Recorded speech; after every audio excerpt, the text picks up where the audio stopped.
In the deep American South, where the soil was watered with sweat and blood, not every monster wore chains, some wore compassion. But what happens when mercy, forbidden by the laws of cruelty, becomes the spark for something even darker? Tonight, we're stepping into a chapter of history that was never meant to be told, a story where pity turned into punishment, and one man's act of kindness unleashed a massacre that erased 12 souls from the earth. The overseer had always been a quiet man, the kind whose presence blended into the background of the fields, whose gaze carried neither cruelty nor compassion, just the tired indifference of someone surviving within a system too monstrous to defy. His name was rarely spoken. To the slaves, he was simply the man with the grey hat, the one who kept the master's wrath at bay when he could, and delivered it when he must. He had arrived at the plantation years before, a drifter from another county, drawn by promises of steady pay and a roof over his head. What he found was a place soaked in fear, a world where every breath was measured by obedience and every movement watched for weakness. Yet, beneath the weight of that brutal rhythm, something in him resisted becoming what the others were, machines of punishment. He followed orders, yes, but with hesitation that no one seemed to notice, or at least pretended not to. The day his quiet rebellion began, the air was heavy with the smell of rain and rot. The fields had been flooded the night before, turning the rows of sugarcane into shallow graves of mud. The slaves worked barefoot, their feet sinking with every step, the overseer's whip cracking above them more from routine than cruelty. Among them was a young man named Elijah, barely 20, whose strength had been fading for days from fever. He stumbled often, catching the overseer's eye each time. Most overseers would not have tolerated such weakness. The master demanded efficiency, and those who lagged behind paid in blood. When Elijah collapsed completely, the others froze, knowing what was to come. The master's orders were clear: no mercy for those who slowed the work. The overseer stood over him, whip in hand, the mud swallowing the boy's trembling body. The others watched, eyes lowered, waiting for the scream that always followed. But none came. Something inside the overseer shifted in that moment. He saw the boy's face, pale with exhaustion, lips cracked from thirst. It wasn't just a slave lying before him. It was the reflection of his own son, long dead from sickness before the overseer had come south. His hand trembled. The whip hung limp at his side. When the master's voice echoed from the porch, demanding to know what had caused the delay, the overseer shouted back that the boy was only resting, that the work would continue in a moment. He lifted Elijah from the mud himself and told him to go to the shed, to stay hidden until the fever passed. It was an act so small, so simple, that in another world it would have meant nothing. But in that world, it was rebellion. That night, as the rain fell harder, the overseer sat in his cabin, staring at the whip coiled on the table. Every strike he had ever delivered seemed to echo in his ears, but this silence, the choice not to strike, was louder. He knew the risk. The master had eyes everywhere, the foreman, the house servants, even the children. Someone would speak, someone always did. Yet, for the first time, he didn't care. He thought of Elijah shivering in the dark shed, thought of his own son's face, and for a fleeting moment, he felt something he hadn't known in years: peace. It was a fragile peace, fragile enough to shatter by morning. At dawn, the whispers began. Among the slaves, mercy was a myth, and when it came, it carried the weight of prophecy. Some said the overseer's heart had turned, others claimed he had lost his mind.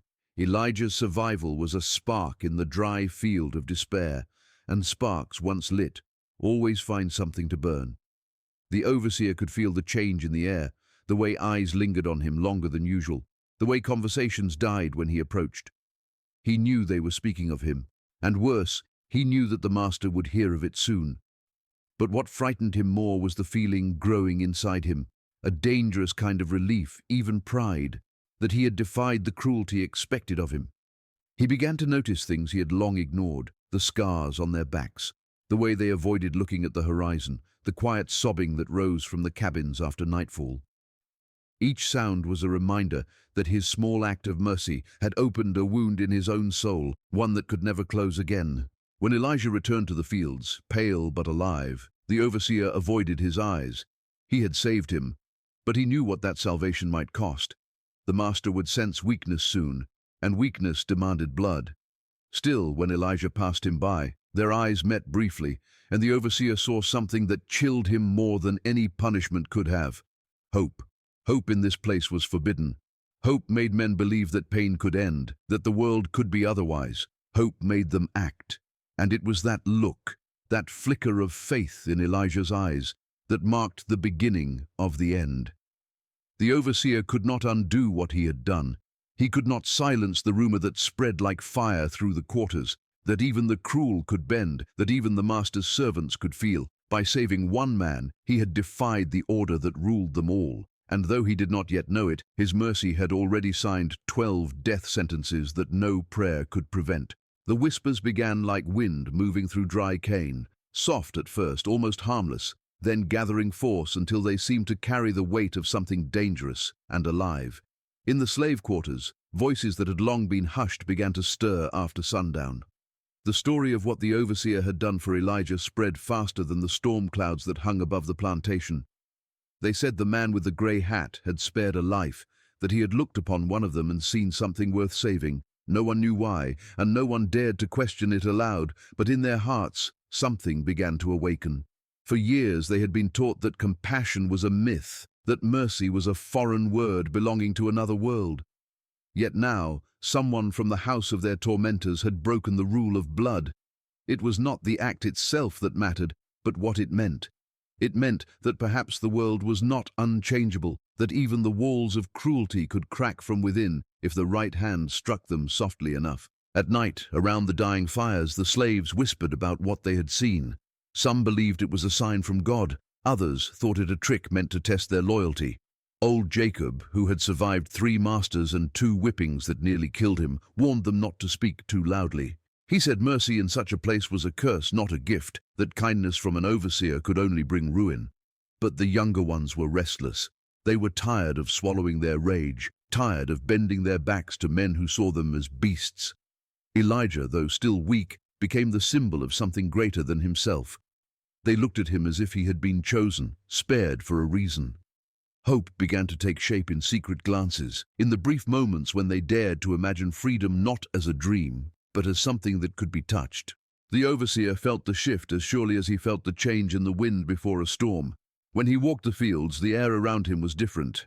The men worked faster when he was near, but it was not out of fear. It was out of something heavier, something that pulsed beneath the surface.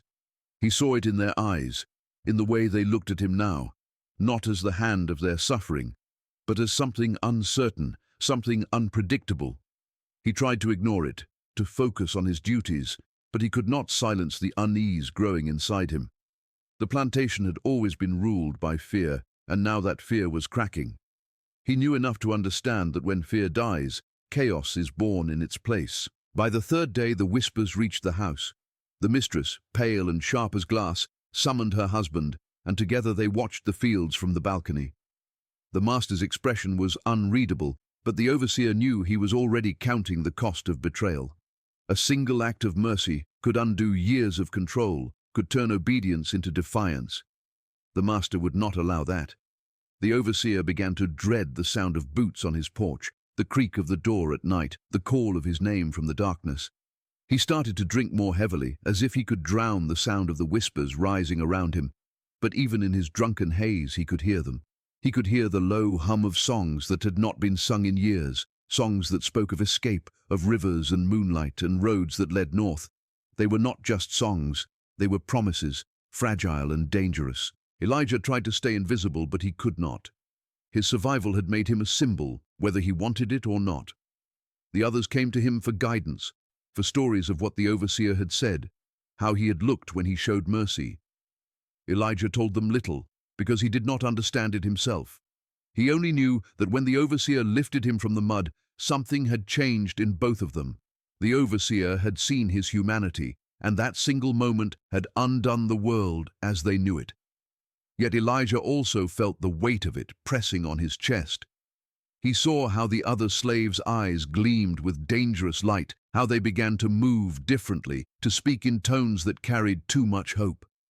He feared that hope as much as he cherished it, because he knew that hope was the one thing their masters could never allow. In the days that followed, strange things began to happen. Tools went missing, the horses were restless at night, a barn door was left open, and one of the oxen wandered off into the fields. Small things, accidents perhaps, but the overseer noticed them all. He felt the plantation shifting beneath his feet, as if the land itself was holding its breath. Every sound in the dark made him turn. Every shadow seemed to carry accusation. The men who once avoided his gaze now met his eyes without flinching. The women who used to lower their heads when he passed looked up, silent and unafraid. He had given them something that could not be taken back, something the whip could not erase. And though he wanted to believe he had done the right thing, he began to realize that right and wrong no longer mattered.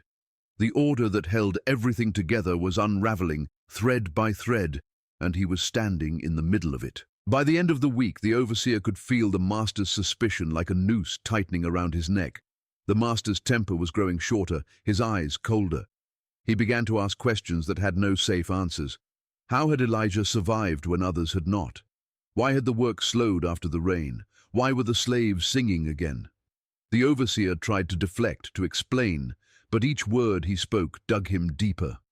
He could see the end coming, could feel it in the way the air grew tense when he walked by, in the way the slaves watched him as though waiting for something to happen. The whispers that had begun as quiet rumor had turned into something far more dangerous, a kind of unity born from shared belief, and belief on that cursed land was as fatal as defiance. When the master finally learned of the overseer's defiance, it did not come as a sudden revelation, but as confirmation of something he had already suspected. The air on the plantation had grown thick with unease, and in that stillness, truth always found its way to the man who ruled by fear. It was one of the house servants, a trembling boy who had overheard too much, who carried the story to the master's ear. The master said nothing at first. He sat in silence at the head of the table, his fingers tapping the wood in slow, deliberate rhythm. Outside, the fields shimmered under the midday sun, and somewhere in the distance, a whip cracked, followed by the faint cry of a man. It was the music of his power, and to know that even one note had fallen out of tune filled him with cold rage. When he finally spoke, his voice was quiet, steady, the kind of calm that came before a storm. He ordered that the overseer be brought to him at dusk. The summons came with no explanation. The overseer knew immediately what it meant. He stood by the doorway of his cabin for a long time, staring at the dying light across the fields. He could feel the eyes of the slaves on him as he passed, silent watchers who knew that what was about to happen would decide all their fates. The walk to the house felt endless. Each step pressed the dirt deeper under his boots. Each breath reminded him of the weight of what he had done. By the time he reached the porch, the master was waiting, his expression carved from stone. There were no witnesses, save for the foreman, a cruel-faced man whose loyalty was built on fear and favor. The master began to speak of order, of obedience, of the price of disobedience. He spoke as if reciting scripture, his words slow and venomous. Then he asked the question that sealed everything. Did you show mercy? The overseer did not lie. He could not. He nodded once, and the master's hand clenched the cane beside him. The punishment was not delivered in private. The master understood the theater of control. He wanted every soul on the plantation to see what mercy cost. At sunrise the next morning, the overseer was dragged to the center of the yard. The slaves were ordered to gather, to watch in silence. The master stood before them, his voice carrying across the fields as he spoke of betrayal, of weakness, of the need for discipline. He declared that compassion was poison, that a single act of pity could undo the order that kept them alive. Then, with a smile that chilled the air, he announced that justice would not fall upon the overseer alone. The punishment, he said, would be shared. For every act of disobedience, there must be balance.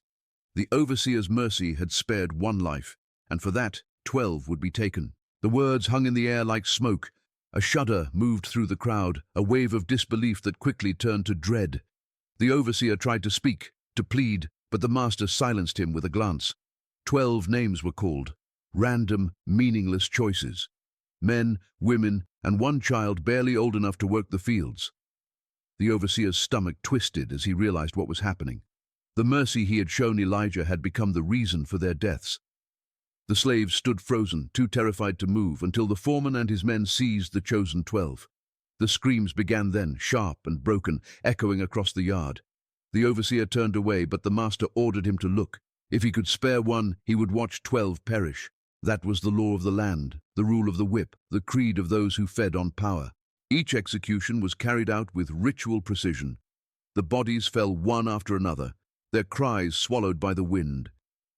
The overseer's mind blurred as the world around him seemed to lose all sound, all meaning. He saw faces he recognized, people he had passed every day, people whose names he never spoke but whose pain he had memorized in silence. Now they were gone, and his hands, though he had not touched them, felt stained all the same.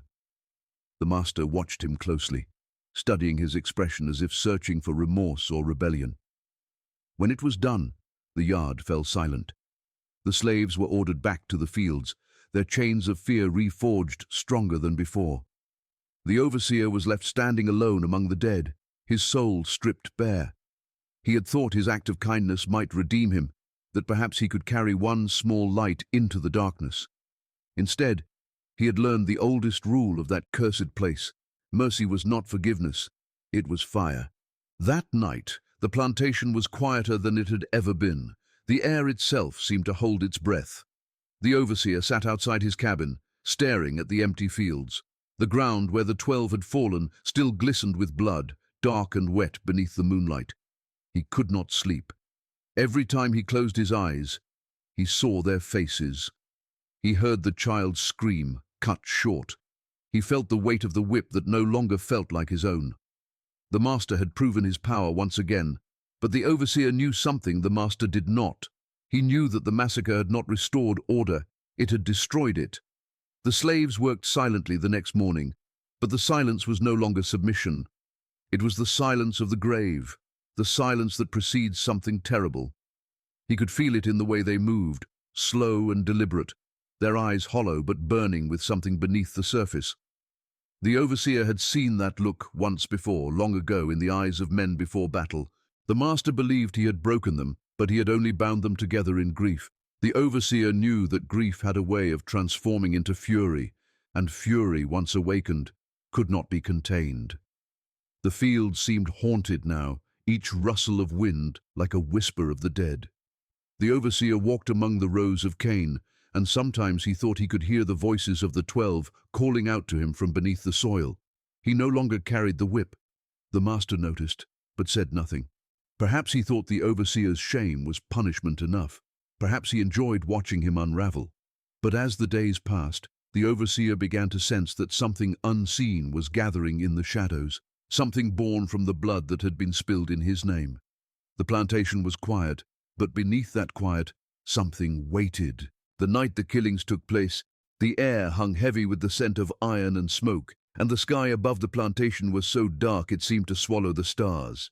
The master had ordered torches lit around the yard, their flames dancing wildly in the wind as though mocking the cries that rose from below. The overseer stood among the shadows, his face pale, his hands trembling despite his effort to remain still. He had not been given the choice to look away.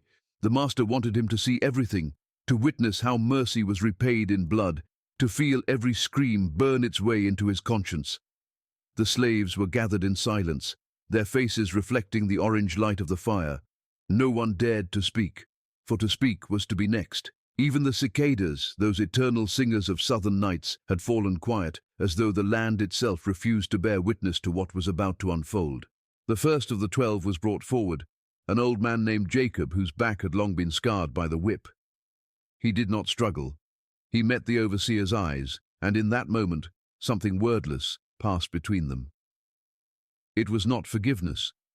It was recognition. Jacob knew that this was not the overseer's will, but he also knew that a man who obeys evil cannot escape its stain. The master raised his hand, and the foreman's whip cracked through the night, splitting flesh and silence alike. Each strike echoed across the field, carrying with it the sound of generations of suffering. The overseer's jaw tightened, his nails digging into his palms until they bled. He wanted to turn away, to flee, to cover his ears against the sound, but his body would not move. He was trapped in that moment, watching as life after life was erased under the command of a man who thought himself a god. The women were next, their cries sharper, their pain echoing through the walls of the big house until even the horses grew restless in their stables. One of them, a young mother, begged only that her child be spared, but the master, unmoved, nodded for the foreman to continue. The overseer felt his stomach twist as the torches flickered, casting grotesque shadows across the ground. He wanted to shout, to throw himself between them and the lash, but fear rooted him in place. He thought of what defiance would mean, of the rope waiting in the shed, of the master's cold smile. His mercy had already cost 12 lives. If he intervened again, more would follow. And so he stood there, silent, every cry searing itself into his mind like a brand. Each body that fell was another piece of his soul stripped away, another reminder that the line between man and monster was thinner than he had ever believed. When the last of the 12, a boy barely 14, was dragged forward, the overseer felt something inside him break. The child's eyes were wide with terror, his lips trembling as he tried to form words that never came. The master looked to the overseer and ordered him to finish it. It was not enough that he had watched. Now he would be made a part of it. The foreman handed him the whip, its handle slick with blood and sweat. For a long moment he could not move. The crowd watched in silence, their gazes heavy with both hatred and pity. The master's voice was calm, commanding, reminding him that disobedience would bring more death. The boy was crying now, whispering prayers to a god that seemed as far away as the stars. The overseer lifted the whip, his arm shaking, and when he struck, the sound that tore from his throat was not human. It was the sound of a man watching his soul die. By the time it was over, the yard was silent, except for the crackle of the torches and the distant wail of wind through the cane. The master turned away, satisfied, and ordered the bodies buried at the edge of the field, near the swamp where no one dared to go. He told the overseer to return to his post at dawn, his tone casual, as though nothing unusual had occurred. The slaves were dismissed in silence, their faces hollow, their eyes burning with something darker than grief. The overseer remained standing long after the others had gone, staring at the blood-soaked earth until his knees gave out beneath him. He did not remember walking back to his cabin. He did not remember closing the door. He only remembered the sound of the whip in his hand and the weight of the boy's final breath hanging in the air like smoke.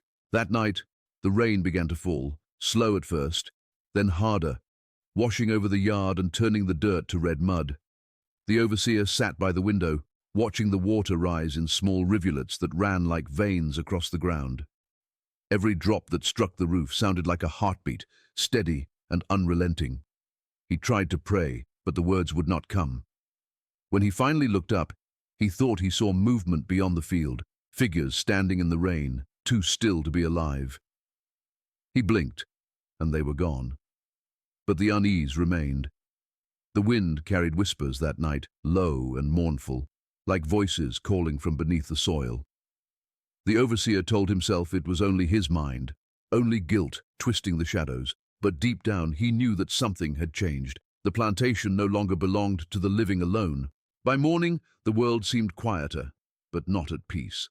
The slaves went about their work without a word, their faces expressionless, their movements mechanical. Yet behind their silence was something that frightened the overseer more than their fear ever had. It was the look of those who had nothing left to lose. The master, pleased with the return of order, strutted through the fields as though nothing had happened, unaware that the ground beneath him had turned against him. The overseer felt it in every step he took, in the way the wind moved through the cane, in the way the crows gathered on the fences and did not leave. The plantation had absorbed the blood of 12 innocents, and the earth, once docile, seemed to pulse with it. The overseer felt it too, that strange current moving through the soil, whispering in voices too faint to understand. He tried to silence them, to drown them in drink, but every time he closed his eyes he saw the torches again, the faces of the 12 staring back at him, waiting.